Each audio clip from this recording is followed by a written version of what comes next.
ಯಾಕೆಂದರೆ ತುಂಬ journalism colleges are shutting down. Many young journalist are getting dejected and dropping out of journalism courses. ಇದು ಒಂದು ದೊಡ್ಡ ಸಂಕಟ. We are passing through this big crisis.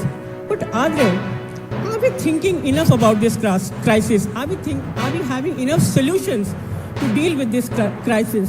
Are we as journalists aware what will happen if these journalism colleges shut down? Who will take forward? Who will be the torchbearers of who will be the torchbearers of the fourth pillar of the democracy? So we are working towards creating an awareness with the help of ಯಾವ ರೀತಿ social ಸೆಕ್ಯೂರಿಟಿನ ಸಹಾಯ ಮಾಡಬೇಕು ಅಂತ ಹೊರಟಿದೆ. ಹಂಗೆ ಜನರ ಬದುಕಿಗೆ ಸರ್ಕಾರ ಸಹಾಯವನ್ನು ಮಾಡಬೇಕಾಗ್ತದೆ.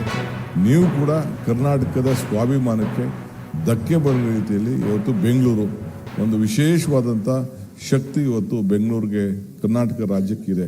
The quality of education, the quality of human resources, ಇಲ್ಲಿರೋಂಥ ಇಂಜಿನಿಯರ್ಸು, ಇಲ್ಲಿರೋಂಥ ಡಾಕ್ಟರ್ಸು, ನಮ್ಮಲ್ಲಿರೋಂಥ ಎಲ್ಲ ಥರದಲ್ಲಿ ಏನು ಒಂದು ಉತ್ತಮವಾಗಿದೆ ಬಹುಶಃ ಎಲ್ಲೂ ಕೂಡ ಇಲ್ಲ ಅಂಥದ್ದು. ಮಾಧ್ಯಮದಲ್ಲೂ ಕೂಡ ತಾವು ನೀವೇನು ಯಾರು ಬಾಂಬೆಯಲ್ಲಿರೋಂಥ ಇವ್ರಿಗೆ ಟಿ ವಿ ಆ್ಯಂಕರ್ಸ್ಗಿರ್ಬೋದು, ಅಲ್ಲಿರೋಂಥ ಮೀಡಿಯಾ ಆಗಿರ್ಬೋದು, ಡೆಲ್ಲಿಲಿರೋಂಥ ಮೀಡಿಯಾಗೆ ಯಾರು ಕಡಿಮೆ ಏನಿಲ್ಲ.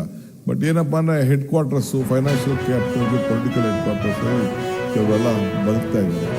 ಹಂಗೆ ನಿಮ್ಮಲ್ಲೂ ಕೂಡ ಇವತ್ತು ಒಂದು ದೊಡ್ಡ ಶಕ್ತಿ ಇದೆ. ನಿಮ್ಮಲ್ಲೂ ಕೂಡ ಯಾರಿಗೇನು ಕಡಿಮೆ ಇಲ್ಲ. academics